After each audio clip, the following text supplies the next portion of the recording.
상황과 처지를 너무나 잘 아시는 분이기 때문에 그분 우리에게 줄 때는 우리는 좁쌀을 하나를 드렸지만 좁쌀이 아닌 온 천지보다 더 큰 거로 우리에게 화답하심을 믿으시기 바랍니다. 아멘. 자, 이스라엘 백성, 오늘 본문에 등장한 이스라엘 백성들 잠깐 생각해 볼까 합니다. 그들은 하나님의 은혜로 바벨론 포로 생활에서 나와서 조국 이스라엘 땅으로 돌아옵니다.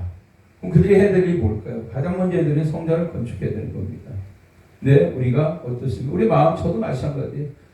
몸이 편해지고 삶이 여유가 있으면 성전 건축은 어떻게 보면 뒤로 갈 수도 있어요. 내가 당장 몸이 편해야 되고 먹을 것이 풍부해야 되니까 내 삶 우선으로 갈 수가 있습니다. 그러나 하나님께서는 그들에게 뭘 요구하셨습니까? 성전 건축을 요구하셨습니다. 성전 건축을 하지 않으니까 어떤 일이 벌어집니까? 우리가 조선지대에서 계속 보고 있지만 아주 기가 막힌 일들이 벌어지죠. 하나님의 은혜를 망각하고 하나님의 일을 제쳐놓고 자신의 어떤 욕망을 추구하는 자들의 모습은 동일하게 나타나고 있습니다. 결코 하나님이 용납하지 아니하신다는 겁니다.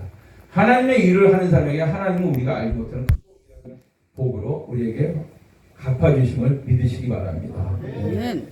그리고 또 하나님의 일을 하지 아니하고 성전 건축을 등한시 하는 이스라엘 백성들의 모습이 어떻습니까? 오늘 등장합니다. 곡식 종자가 아직도 창고에 있느냐 물어봅니다. 무슨 얘기입니까? 너희들이 먹을 게 다 떨어졌다는 얘기예요.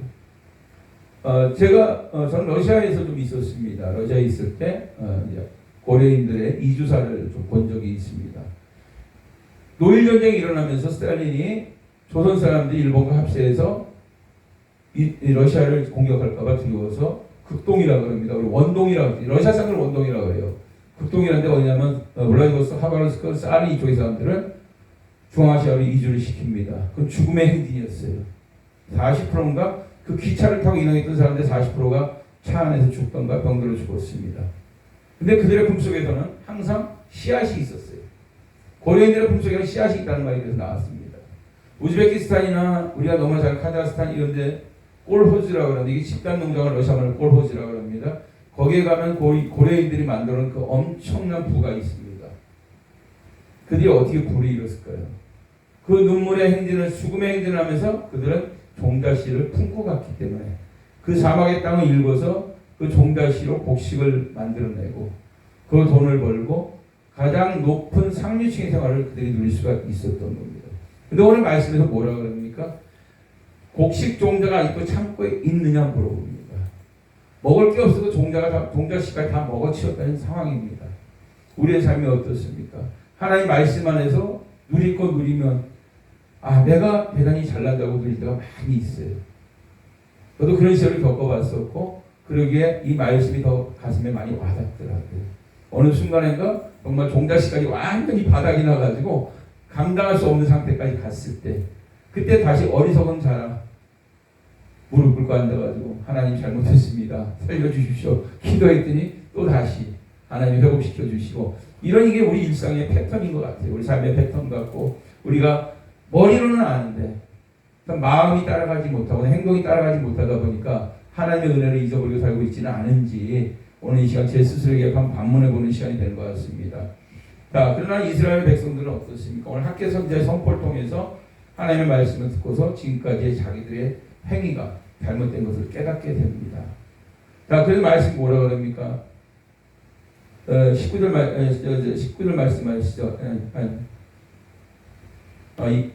너희는 18절에 말합니다. 너희 이전을 기억하라. 아홉째 날 24일 곧 여호와의 성전 지대에 땄던 날부터 기억하여 보라. 성전의 기초돌을 놓는 그 순간부터를 기억하라고 말합니다. 여기서 이 아홉째 달 24일 어떤 날짜가 지정이 되어 있지만 이건 더 중요한 거는 가장 뒤에 나오는 말씀이죠. 성전 지대를 땄던 날부터 기억해보라 말합니다. 하나님의 일을 하면은 하나님이 보장해 주십니다. 하나님이 보상해 주심을 믿으시기 바랍니다. 자, 그래야 그들은 하나님의 성전을 4년 만에 완공합니다. 그들은 하나님의 영광을 크게 드러냈습니다. 하나님의 축복 속에서 그들의 삶도 다시 회복되는 거 우리가 말씀을 통해서 우리가 알 수 있습니다. 이것이 바로 축복의 비결인 겁니다. 아멘. 내 삶을 위해서 헌신하는 것이 아니라 하나님 나라의 영광을 위해서 우리가 헌신할 때 우리의 인생은 하나님이 책임져 주신다는 겁니다. 할렐루야. 네. 제가 우리 성도들하고 그런 얘기를 한 2주 전에 그런 얘기를 했어요. 우리 교회에서 거치는 성경공부를 저 성경 못 가요 그랬더니 다 인정해요. 2달에 한 번 나가니까. 저희 성도 10명이 안 되거든요. 저 포함해서 우리 가족 포함해 10명이 안 되는데 성경공부 아무리 고쳐도 제가 2달에 한 번씩 나가는 성경공부 감당 못해요. 성교비를. 근데 어디서 충당 우리 안수 집사님 물어보시더라고요. 목사님 그렇게 성교 자주 가시는데 어떻게 충당하세요? 그러시더라고요. 저 딱 한마디 들었어요. 하나님의 일은 하나님이 하신다고. 아멘. 하나님의 일은 하나님이 하시는 겁니다. 아멘. 제가 무슨 재주로 가겠습니까? 한 번 나가면 150만 원 기본적으로 깔리는데 2달에 한 번 150만 원이면 1년이면 그것도 900만 원이에요. 작은 건 아니에요. 근데 그걸 하나님이 채워주세요. 제가 지금 5월달에 갔다 왔었고 7월달 갔다 왔고 10월달, 11월달, 내년 2월달까지 성교 일정이 딱 잡혀 있어요. 저도 이제 머리가 복잡해져요. 우리 교회 재정 내가 다 하니까 큰일 났다. 이거 분명히 빵 뚫는데 어떻게 하지? 11조 크게 하시는 분 빠져나가 버려가지고 저희 교회가 지금 굉장히 재정이 어려운데 이거 걱정되네 이렇게 하는데 제가 갈 때는 채워져 있어요. 저도 모르게 누군가 후원해주고 그걸 보면서 오늘 말씀에 또 그런 생각을 합니다. 하나님의 일은 하나님이 하신다. 아멘. 이 원리대로 살아가는 우리가 되기를 축복합니다. 그래야 때 하나님은 우리를 위해서 하늘의 축복의 문을 열어주십니다. 이 은혜가 우리 모두에게 임하길 다시 한번 주님으로 축원합니다. 오늘 본문의 말씀을 간단하게 보면 세 가지로 나눌 수가 있습니다. 첫 번째는 이스라엘 백성들의 과거의 모습입니다. 바벨론 70년 포로 생활했습니다. 하나님은 그들을 궁휼히 여기시고 그들에게 은혜를 베풀으셔서 조국 이스라엘로 포로 생활을 마치고 우리 돌아오게 합니다. 어떻게 보면 우리 일제 36년과 비슷한 이야기입니다. 그러나 지금 우리나라가 많이 힘들잖아요.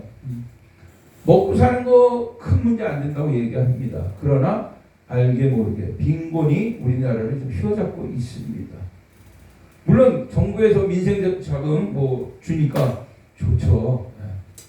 과일 우리 저 대구 보니까 과일 가게가 가장 바빠요. 중국집하고 고깃집하고 너무 바쁘더라고요. 정신없이 물건들 사는데 그걸 보면서 한편으로 참 마음이 많이 아팠습니다. 우리 말에 공짜로 양잿물로 둘러 마신다 그래서 양잿물 먹으면 죽어요. 근데 좀 뭐랄까 눈을 떠야 되지 않을까 그런 생각을 좀 많이 했습니다. 저게 뭐예요? 바로 세금으로 다 들어가는 겁니다. 우리가 다시 갚아야 되는 돈이에요. 공짜는 없어요 이 세상에. 근데 너무 좋아하는 것 같아요. 마찬가지예요. 하나님의 일을 하면서 우리가 공짜 바라지 마시기 바랍니다. 하나님은 심은 대로 거두시게 하십니다. 아멘. 절대로 제가 아는 한에 하나님 공짜가 없습니다. 기도 심은 곳에 영광이 나타나는 겁니다. 찬양 심은 곳에 영광이 있습니다. 아멘. 눈물을 뿌린 곳에 하나님의 기쁨이 있고 은혜가 충만한 곳입니다. 아멘. 근데 우리 공짜를 봐요. 하나님한테 기도하면 무조건 다 된다? 아니요. 안 되는 것도 있어요. 분명한 거는. 안 되는 것도 은혜더라고요. 제가 보니까. 안 되는 것도 기도응답이고 기도응답 못 받은 게 기도응답이고 참 기가 막히다. 하나님의 방법은 아무리 생각해도 성경적으로 안 맞는 얘기 같기도 한데 그게 맞아요. 하나님의 자녀가 빗나가는 길을 가면 하나님 절대 응답 안 해주십니다. 제가 아는 집사님이 삶이 힘드니까 맨날 로또를 사가지고 성경 안에 꼽아놨어요. 하나님 이거 맞게 해주시면 제가 건축원금 1억 하고요. 성경금 몇 억 하고 막 이렇게 플랜을 짜가지고 꼽아놓으셨는데 그건 한 번도 안 맞았어요. 왜 안 맞았을까요? 그건 로또 맞으면 세상은 다시 돌아가요. 100% 세상으로 돌아가는 사람이기 때문에 하나님이 막으시는 거예요. 아멘. 하나님은 우리 한 영혼을 온천보다 귀하게 보시는 분입니다. 그 한 영혼이 온천보다 귀한데 로또 한 장 맞아가지고 너가 벌었다고 세상 돌아가면 하나님 얼마나 가슴이 아프실까요? 아예 못 맞게 하시는 거예요. 그러니까 그러기에 우리는 항상 주 안에서 기뻐하라 이 말씀을 잊지 않아야 돼요. 나에게 고난이 오는 거 기도하라고 하나님을 만나려고 사인 보내주시는 거예요. 이스라엘 백성들이 고난이 왔을 때 너희들이 해야 될 일을 너희가 분명히 하지 않고 있다는 걸 각성시켜주는 사건인 겁니다. 우리에게 고난이 옵니까? 그럼 내가 하나님과 무슨 관계에 문제가 있는지를 우리가 돌이켜봐야 되는 겁니다. 하나님과의 관계가 완벽하면 고난이 올 수가 없어요. 내 삶에 기근이 들었습니까? 내가 뭐를 놓치고 있는지 어디서 무엇을 떨어뜨리는지 잃어버렸는지를 그걸 찾아가야 되는 겁니다. 그때 기근으로부터 자유로워지고 해방될 수가 있는 겁니다. 우리가 세상을 살면서 얼마나 많은 실수를 저지릅니까? 누구만 나타나 우리가 저지른 실수 다 기록하면은 여기 청구할 수 있는 사람 아무도 없어요. 십자가 보혈의 공로 힘입어 우리는 그 죄로부터 자유로운 자들이기 때문에 아멘. 예수 이름으로 우리가 회복했기 때문에 건넜기 때문에 천국으로 우리가 들어갈 수가 있는 것입니다. 자, 그렇지 않아도 하나님의 성전 재건한 일은 부담스러운 것입니다. 우리가 눈에 보이는 성전도 부담스럽겠지만 내 마음속에 성전을 재건하는 거 굉장히 중요한 부분입니다. 매 순간순간 우리 성전 재건하는 마음으로 살아야 되는 겁니다. 왜? 내 몸이 성전이기 때문에. 본도서 3장 16절 말씀하신 내 몸이 성전인 줄 너희가 알지 못하느냐 말씀하십니다. 성전이 멀리 있는 게 아니에요. 눈에 보이는 건물이 성전이 아닙니다. 내 안에도 성전이 있다는 걸 기억하시길 바랍니다. 우리가 잊어버려서는 안 되는 건데 우리는 너무나 쉽게 생각하고 눈에 보이는 교회만 잘 되면 돼. 우리나라의 특징이 뭡니까? 메가처치 만드는 거예요. 대형 교회 만들면 성공한 목사고 지하에 있고 제대로 뭐 성도가 얼마 안 되는 그 실패한 목사라고 이렇게 취급받는 게 우리나라의 현실입니다. 그러나 그 판단은 누가 내리는 겁니까? 오직 한 분 하나님만이 그 판단을 내리실 수가 있는 거예요. 눈에 보이는 게 전부가 아니라는 겁니다. 저는 어렸을 때 제가 가장 먼저 비행기 해외에 나갔던 때가 88년입니다. 올림픽 때 아까 우리 최영근 목사님 얘기라고 대만 얘기가 나왔었는데 대만에 처음 갔었어요. 군에 제대하고 나서 이제 동생이 대만 유학하고 있어서 갔는데 그때 밤에 비행기 타고 들어오면서 가장 많이 놀랬던 게 뭐냐면 이 김포 상공이 삥 도는데 착륙하기 삥 돌잖아요. 도는데 제가 10발간 10장밖에 안 보였겠어요. 하늘에서 바라보면 서울 상공에 십자가가 얼마나 많은지 몰랐어요. 근데 지금은 어떻습니까? 불켜진 교회의 십자가 찾아보기가 어렵습니다. 왜? 교회가 없어졌어요? 아니요, 교회는 지금도 여전히 있어요. 우리나라 교회 어느 정당에서 그랬잖아요. 대한민국 교회가 너무 많아가지고 10분의 1로 줄여야 된다고. 어떤 정당에서 그랬어요, 실질적으로. 대한민국의 교회가 그렇게 많다고 인정하는데 불켜진 교회가 없다는 겁니다. 가장 슬픈 현실이에요. 성도들이 기도하고 싶어가지고 교회 찾아가면 다 문이 잠겨 있어요. 문 열려있는 교회 몇 군데 없습니다. 왜 문 잠가놨습니까? 여쭤보니까 도둑놈들 올까봐 무서워서 잠가놨대요. 도둑놈보다 더 무서운 사탄이 침투하고 있는데 우리 잠들어 있다는 거예요. 우리 깨어나야 됩니다. 우리가 성전 건축을 한다고 큰 교회 메가처치를 만들고 뭐 성도가 몇만 명 이런 교회 만들면 얼마나 행복하겠습니까? 저도 꿈꿔요. 매 순간 나도 언젠가는 분명히 그런 교회를 만들어서 정말 멋지게 한번 하나님 앞에 큰 소리 치면서 기도하고 싶다 이런 꿈을 꿉니다. 그러나 그건 제 꿈이죠. 하나님의 꿈은 한 영혼에도 올바로 네가 회복시켜가지고 천국 보내라는 겁니다. 저는 주일날 우리 성도님들을 이렇게 바라보면서 그런 생각을 합니다. 야, 이 몇 명 안 되는 성도 중에 나는 과연 몇 명이나 천국 보낼 수 있을까? 저희 제 고령자가 91세 되신 권사님이시고 그 다음 이제 순서가 계신 분이 71세 되신 작년에 전식 마취 9번, 일반 마취 12번, 3개월 만에 생환하신 우리 안수 집사님. 정말 다이너마이트 같은 분들이 몇 분 앉아 계세요. 담임 목사 포함해서. 저도 이 겉으로 되게 건강해 보이는데 몸이 좀 많이 안 좋아요. 이런 사람들이 있는데 그들을 보면서 야, 나는 과연 저분을 다 천국으로 제대로 인도하고 있나? 주님 앞에서 매번 고민해요. 그게 바로 성전을 제대로 건축하는 사람의 모습이 아닐까 저는 생각을 해봅니다. 우리가 죄로부터 자유로워졌다고 말을 하지만 정작 자유로워졌는지 내 스스로가 점검을 해봅니다. 자, 하나님의 성전 건축하는 일을 너무도 쉽게 단념해버리지는 않았습니까? 한 영혼 한 영혼이 다 성전인데 그들을 거듭나게 만들어서 하나님 앞에 올곧게 세워야 되는데 그걸 그건 저 사람의 신앙이고 나하고 상관없어 이러고 던져놓지는 않고 있습니까? 우리는 어떻게 보면은 목수 같은 사람들이에요. 목수가 이 기초공사를 잘못해놓으면은 건축자가 기초공사를 잘못하면 건물은 무너지게 돼 있습니다. 하나님의 말씀이라는 기초공사를 통해서 그들이 천국 가는 길을 만드는 게 우리의 사명인데 혹시 그걸 잘못하고 있지는 않은지. 오늘 말씀을 이렇게 아침에 우리 첫 설교하신 최영도 목사님 말씀을 들으면서 굉장히 많이 놀랐어요. 내가 많이 놓치고 있는 게 있지는 않은가. 출애굽기 말씀을 통해서 주시는 은혜가 너무 컸었습니다.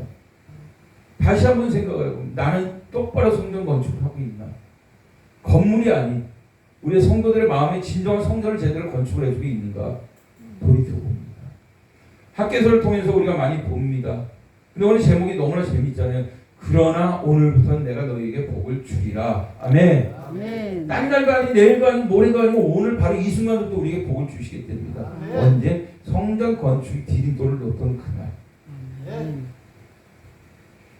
주춧돌을 놓던 그날부터 하나님이 우리의 삶을 주장해 주시기 때문에 우리 하나님의 말씀을 붙잡고 기도 그 자리에 있을 때부터 하나님이 우리에게 복을 주시겠다고 선포하고 계시는 겁니다. 아멘. 자, 우리 시편 127편 1절 말씀을 잘 알고 있습니다. 여호와께서 집을 세우지 아니하시면 세운 자의 수고가 헛되며 여호와께서 성을 지키지 아니하면 파수꾼의 경성함이 허사로다 이렇게 말합니다. 하나님께서 집을 세우지 아니하시면 세우는 자의 수고가 헛되다고 말합니다. 우리 여기서 근데 하나님이 뭐 직접 세우시나요? 우리 같은 종들을 통해서 일하시는데 우리가 잘못하면은 그 집이 무너지는 거예요. 저는 건축을 했던 사람이에요. 그래서 기초공사가 얼마나 중요한지 잘 알아요. 대충 뭐 건물 세우다가 뭐 지하 몇 미터 도면에 나오는데 그걸 짧게 해가지고 하면은 건물 무너지게 돼 있어요. 우리 너무 잘 알잖아요. 삼풍백화점 사건. 그 기초공사가 잘못해가지고 무너진 거예요. 그 자재를 잘못 쓰고 철근을 빼먹고 막 이런 거 했기 때문에 무너질 수밖에 없었던 겁니다. 성세교 분교도 마찬가지였고요. 건축자가 어떻게 건물을 세우냐에 따라 그 건물의 수명이 달라지는 겁니다. 우리 말씀으로 하나님의 성전을 세워가는 우리가 우리의 말씀이 준비가 안 돼 있고 그들에게 올바른 말씀을 증거하지 못한다 그러면 우리 성도들이 무너질 수밖에 없는 거예요. 왜 성도들이 이단을 넘어갑니까? 교회가 왜 신천지에 넘어갑니까? 말씀이 없기 때문에. 그런 얘기 하더라고요. 신천지 공부방에 가서 3일만 공부하고 나면 안 넘어갈 사람이 없대요. 이게 충격받았어요, 제가. 더 충격이 뭔지 아십니까? 신천지 대구에서 매번 이제 뭐 10만 성도 쪽에서 집회하거든요. 근데 대구에 있던 교회 목사님이 나와서 간증했어요. 제가 지금까지 계시록을 공부했지만 신천지의 계시록을 듣고 진짜 진리를 깨우쳤습니다. 그리고 자기 성도들 데리고 신천지에 투항했어요. 이게 있을 수가 있는 얘기인가요? 목사가 보면. 우리 목사님도 지금 심각해 있었어요, 표정이. 근데 정말로 나왔던 이야기입니다. 그리고 신천지들이 요즘 뭐라 그러는지 아십니까? 저희 교회도 몇 번 왔었어요. 그거 상대 안 하니까 이렇게 저희 대구인데 다대우 집화인데 다대우 집화 누굽니다. 담임 목사님 꼭 전화번호 한번 주십시오. 전화번호 적어놓고요. 저는 뜯어가지고 바로 쓰레기통에 버렸거든요. 머리가 나쁜데 그런데 희한하게 전화번호 잘 기억하기 때문에 실수할까봐 그냥 버렸거든요. 그들이 와서 뭐라 하냐면은 교회 힘들죠? 저희가 성도 100명 만들어드리고 3년 동안 재정 지원해주겠습니다. 대신 3년 동안 신천지라는 말씀하지 마시고 저희들 교육할 때마다 와서 교육받으십시오. 그런 얘기 합니다. 제 가까운 목사님 그 일이 흔들렸었다고 고백을 한번 하시더라고요. 아이가 학교 가서 급식비인가 뭘 내야 되는데 그걸 못 주는 거예요. 개척교육 하다 보니까. 우리 부모가 가장 약한 게 자식이에요. 자식이 뭐 해달라고 할 때 못하면은 가슴이 찢어지게 아파요. 저도 경험을 해봤고. 근데 그 순간에 재정을 해결해 주니까 이분이 흔들렸어요. 그리고 기도하죠. 그래도 그 목사님은 천만다행으로 성령이 계셨던 분이에요. 기도하러 들어갔대요. 하나님, 내가 이 유혹을 받았습니다. 흔들립니다. 근데 자기가 그 기도하는 순간에 펑펑 울었대요. 내가 지금까지 달려온 길이 십자가의 길이로만 그 십자가의 도를 내가 버리고 물질과 타협하지 않았는가 회개하면서 기도했다고 합니다. 이게 우리 현실입니다. 돈이라는 그 만몬의 영이 우리를 흔들 수밖에 없어요. 돈 앞에도 무너지지 않는 사람이 없다고 얘기합니다. 세상 말하지 않습니까? 뭐니 해도 머니가 최고라고. 근데 그 또한 성전 건축을 하려면 얼마나 많은 돈이 들어갑니까? 지금 뭐 건축자 대비 올라가 과거에 3배 올랐다고 이야기합니다. 교회들이 건축하다가 감당 못하고 쓰러진 교회도 많이